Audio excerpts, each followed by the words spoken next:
बिस्मिल्लाहिर्रहमानिर्रहीम। कभी कभी वालिदैन दिल से टूट जाते हैं जब इनकी औलाद इनकी बात ना माने, जब वही औलाद जिसके लिए सारी उम्र कुर्बानियां दें इन्हीं के सामने नाफरमान बन जाए। लेकिन याद रखिए, अल्लाह कभी किसी माँ बाप की दुआ को रद्द नहीं करता। अगर दिल से मांगा जाए तो नाफरमान औलाद भी फरमाबरदार बन जाती है इंशाल्लाह। ये खास वजीफा नाफरमान औलाद के लिए है। हमारे बुजुर्गों ने फरमाया है, जो इस वजीफे को ईमान के साथ करे अल्लाह जरूर इसकी दुआ कबूल फरमाता है इंशाल्लाह। हर रोज ईशा की नमाज के बाद अपने हाथ उठाकर अल्लाह का नाम लेकर ये आयत 3 बार पढ़िए। रब्बी औज़िकनी इन्नी उशरे का नहमती का।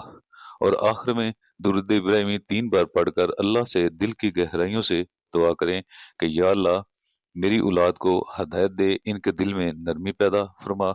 ये अमल सिर्फ 7 दिन तक करें और देखें कैसे इनके रवैये में तब्दीली आती है। माँ बाप की दुआ में वो ताकत है जो पत्थर जैसे दिल को भी पिघला देती है। अगर आपको ये अमल पसंद आया हो तो वीडियो को लाइक जरूर करें।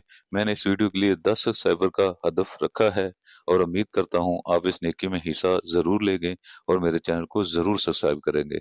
अल्लाह आप और आपके घर वालों को हमेशा खुश रखे। आमीन।